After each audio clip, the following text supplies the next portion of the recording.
திருச்சிற்றம்பலம்.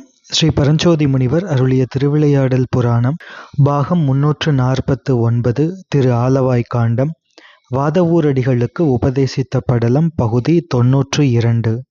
சரியை கிரியை யோகம் ஞானம் என்ற 4 படிநிலைகளில் யோகம் என்பதனை பற்றி சிந்தித்து கொண்டு வருகின்றோம். யோகம் என்பது கரணங்களை சிவார்ப்பிதம் செய்தல், அதாவது அகத்தொழில் மாத்திரையாலே முதல்வனுடைய அருவத்திருமேனியை நோக்கி செய்யும் வழிபாடு. இந்த யோக நெறியில் நிற்பதற்கு ஒழுக்கம் மிகவும் இன்றியமையாதது. உயிரை கட்டியிருக்கின்ற பாசங்களை விட்டு நீங்குமாறு ஆணையிட்டு உயிரை தடுமாறச் செய்கின்ற மும்மலங்களையும் விலக்குகின்ற வழிகளையும் உபதேசித்து கடுங்கொலை முதலான எண்ணற்ற பாவங்களை செய்யாமல் வாழ வழிகாட்டுவது இது. யோகப் பயிற்சி மேற்கொள்வதற்கு என்று கட்டுக்கோப்பாக அமைந்த இடம். யோகப் பயிற்சியினை மேற்கொள்பவர்களுக்கு முதலிலே தகுந்த இடம் வேண்டும். இதோடு தகுந்த காலமும் அமைதல் வேண்டும். அப்போதுதான் யோகம் சித்திக்கும். யோகப் பயிற்சி மேற்கொள்பவர் முதலில் நாடி சுத்தி, இடகலை பிங்கலைகளை உணர்ந்து பூரகம் கும்பகம் ரேச்சகம் செய்து பழக வேண்டும். அதற்கு அவர் தீட்சை முதலியன பெற்றவராக நாம் மேலே சொன்னபடி சரியை முற்று பெற்று விசேஷ தீட்சை பெற்று கிரியாபாதம் யோகபாதம் அனுஷ்டிக்கும் அவராக, சோம்பல் விஷய இச்சை முதலியன இல்லாதவராக, குருபக்தி தெய்வ பக்தி வைராகியம் முதலியன உடையவராக இருக்க வேண்டும். எம்பிரான் திருமூலதேவநாயனார் திருமந்திரத்திலே சரியை கிரியை யோகம் ஞானம் என்பவற்றை பற்றி அருளும்போது இந்த 5வது தந்திரத்தில் சரியை கிரியைக்கு அடுத்தபடியாக யோகம் என்ற பகுதியினை வைத்து அருளுகின்றார். அதிலே எம்பிரான் திருமூலதேவநாயனார் அருளுகின்றார், பிராணாயாம முறைப்படியே மூலாதாரம் முதலிய 6 ஆதாரங்களிலும் உணர்வாய் ஏறிச் சென்று இறுதியில் சிவனது அருவத்திருமேனியில் நிலைத்து நின்று ஊன்றி நிறுத்தப்பட்ட தூண் போலும்படி தனது உடலை நேராக நிமிர்த்து சிறிதும் அசைவர நிறுத்தி அதனை அந்த தியானப் பொருள் ஒன்றையே உணர்ந்திருக்க வல்லவர்கள் யோகியர்கள். யோகப் பயிற்சியினால் பல ஊழிகள் சென்றாலும் கூட எடுத்த உடம்பு நீங்காமல் நிற்க அந்த உடம்பிலே நின்று இந்த ஊழிகளையெல்லாம் காண வல்லவர்க்கு அல்லது சிவபெருமான் தன்னை உணர்த்த மாட்டார். எனவே ஊழிகள் தோறும் காரண கடவுளர்களது தொழிலில் பட்டு பிறந்து இறந்து உழல்பவர்களுக்கு அப்பிறப்பு இறப்புகளில் பல்லூழிகள் சென்றாலும் அவர் தன்னை உணர நில்லான் சிவன்.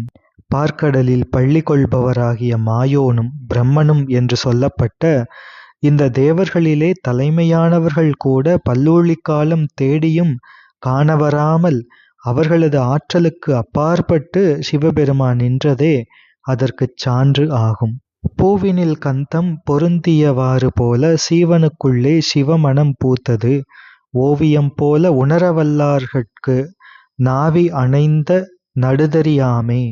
பூ மலர்வதற்கு முன் அதன் மனம் அதன் உள்ளே அடங்கியிருப்பது போல உயிர் பக்குவப்படுவதற்கு முன் அதன் அறிவுக்கு அறிவாய் அதனுள்ளே தோன்றாது இருந்த சிவம் பக்குவத்தினால் உள்ளமும் உடலும் எழுதப்பட்ட ஓவியம் போல அசைவற்று நிற்கப் பெற்ற யோக உணர்வுக்கு வெளிப்பட்டு விளங்கும்.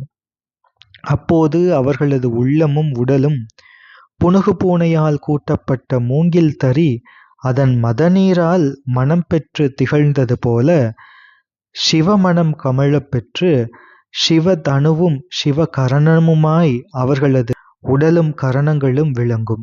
புனுகு பூனை என்பது கஸ்தூரிமான் என்று சொல்லப்படும். இதனுடைய மதம் மிக்க நறுமணம் கமழ்வதாகிய கஸ்தூரி. அதையே மான் மதம் என்றும் மிருகமதம் என்றும் சொல்லப்படுவது. இந்த விலங்கிலிருந்து இதன் மதத்தை எடுத்துக்கொள்ள வேண்டும் என்று நினைப்பவர்கள் இதனை கூட்டில் அடைத்து நல்ல உணவு கொடுத்து இதற்கு இன்ப வேட்கை மிகும்படி செய்வார்கள். அப்போது இது அந்த கூட்டினிலே முன்பே பொருத்தப்பட்டுள்ள மூங்கில் குழாயை சேர்ந்து தனது மதத்தை வெளிப்படுத்த அதனை அம்மக்கள் எடுத்துக்கொள்வார்கள். அந்த மதம் உள்ள போதும் சரி எடுக்கப்பட்ட பின்பும் சரி அந்த மூங்கில் குழாயானது தன்னுள்ளே அந்த நறுமணம் கமழப் பெறுவதாக இருக்கும். அதே போன்று யோக உணர்வினில் நிற்பவர்களினுடைய உடம்பும் கரணங்களும் கூட சிவமணம் கமழப் பெற்று சிவதனுவாகவும் சிவகரணமுமாகவும் விளங்கும்.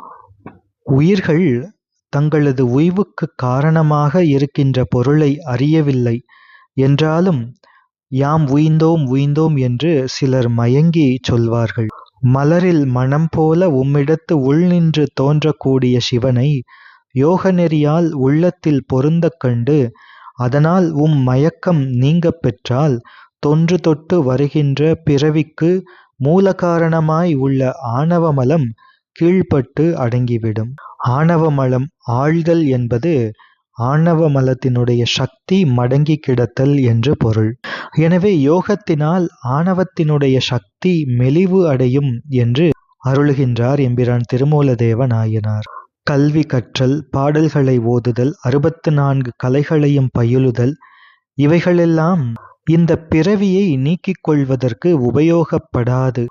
இந்த பிறவியை அழிக்கும் முறையை சந்திரகலை, சூரியகலை, அக்னிகலை என பெயர் பெறும் மூச்சின் இயக்கங்களை நெறிப்படச் செய்யும் வகையால் நான் அறிந்து கொண்டேன் என்று எம்பிரான் திருமூலதேவ நாயனார் அருளுகின்றார்.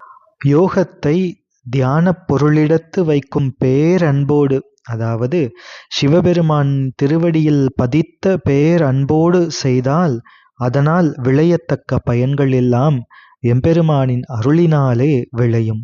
உடம்பினுள் நின்று வெப்பத்தை தருகின்ற மூலாக்னியாய் உள்ள சிவன் அந்த அக்னியை அணையாது ஓம்பி நின்றால் வீட்டுலகத்தை நமக்கு கொடுத்து அருளுவார். அந்த அக்னியை எழுப்பிக் காணும் அளவில் நின்றால் அங்கனம் நிற்கும் யோகிக்கு அவன் உறவான பொருளாய் பல நலங்களை செய்து அருளுவார் சிவபெருமான். யோகத்தில் விருப்பம் கொண்டு மேற்கூறியவாறு மூலாக்னியை ஓம்பி நின்றவரை இவரே சிவன் என்று சித்தர்களும் தேவர்களும் மும்மூர்த்திகளும் பெருமையாக பேசி இவரிடத்தே அன்பு உடையவர் ஆவார்கள். யோக நெறியிலே நிற்பவர் யோகம், கிரியை, சரியை என்ற 3ம் செய்வதற்கு உரிமை உள்ளவர். 3ஐயும் செய்ய வேண்டும். நாம் ஏற்கனவே கிரியை பற்றி சிந்திக்கும் போது கிரியை நெறியிலே ஈடுபடுபவர் அதற்கு கீழே இருக்கின்ற சரியை நெறியையும் சேர்த்து அனுஷ்டிக்க வேண்டும் என்று பார்த்தோம். அதே போன்று இங்கே யோக நெறியிலே நிற்பவர் கிரியை, சரியை என்ற 2ஐயும் சேர்த்து 3ஆக அனுஷ்டிக்க வேண்டும் என்று நியமிக்கப்படுகின்றது. இவ்வாறெல்லாம் இந்த யோகபாதத்தை விளக்கி அருளுகின்ற எம்பிரான் திருமூலதேவ நாயனார் இந்த பகுதியின் நிறைவு திருப்பாடலிலே அருளுகின்றார். யோகச் சமயமே யோகம் பல உன்னல், யோக விசேடமே அட்டாங்க யோகமாம், யோக நிர்வாணமே உற்ற பரோதயம், யோகாபிடேகமே ஒன் சித்தி உற்றலே என்று அருளுகின்றார். யோகம் என்கின்ற இந்த பாதமும் 4 வகைப்படும். எப்படி சரியை என்பது பற்றி சிந்திக்கும் போது சரியையில் சரியை, சரியையில் கிரியை, சரியையில் யோகம், சரியையில் ஞானம் என்று பார்த்தோம். அதே போன்று கிரியாபாதத்தை பற்றி சிந்திக்கும் போது கிரியையில் சரியை, கிரியையில் கிரியை, கிரியையில் யோகம், கிரியையில் ஞானம் என்று அது 4 விதமாக இருப்பதை பார்த்தோம். அதே போன்று யோகபாதத்திலும் யோகத்தில் சரியை, யோகத்தில் கிரியை, யோகத்தில் யோகம், யோகத்தில் ஞானம் என்று இதுவும் 4ஆக இருக்கின்றது. எனவே பக்குவ விசேஷத்தால் அதிநுட்ப உணர்வு உடையவராய் நிஷ்களமாகிய அதிசூக்ஷ்ம வடிவமே பொருள், சகலமும் சகல நிஷ்களமும் அதனை வழிபடுவதற்கு இடமாகிய திருமேனி என்று இவ்வாறு உணர்ந்து அகத்தொழில் மாத்திரையால் அங்கே விதித்தவாறே வழிபடுவது யோகம். யோகத்தில் சரியை என்பது யமம், நியமம், ஆசனம், பிராணாயாமம். இந்த 4ம் யோகத்தில் சரியை என்று கூறப்படும். பிரத்யாகாரமும் தாரணையும் யோகத்தில் கிரியை ஆகும். தியானம் என்பது யோகத்தில் யோகம். சமாதி என்பது யோகத்தில் ஞானம். இந்த யோகபாதமும் சகல நிஷ்களங்களை பற்றி நின்று செய்யும் சாலம்ப யோகம் என்றும், நிஷ்களத்தை பற்றி நின்று செய்யும் நிராலம்ப யோகம் என்றும் 2 வகைப்படும். இந்த சாலம்ப நிராலம்ப சிவயோகம் பற்றி ஆகமங்களிலே மிக விரிவாக அருளப்பட்டிருக்கின்றது. என்றாலும் மிகச் சுருக்கமாக தெரிந்து கொள்ள வேண்டும் என்றால், யமம் நியமம் கடைபிடித்து ஆசனம் பிராணாயாமங்களை பண்ணி இந்திரியங்களை சப்தாதி விஷயங்களிலே இருந்து திருப்பி தன்வசமாக நிறுத்துதல் பிரத்யாகாரம். சாலம்ப சிவயோகத்தில் ஸ்வரூப சிவரூப சகலாகல சாகர சிவனிடத்தில் பிராகிருத மனசை வைத்து நிறுத்துதல் அது தாரணை.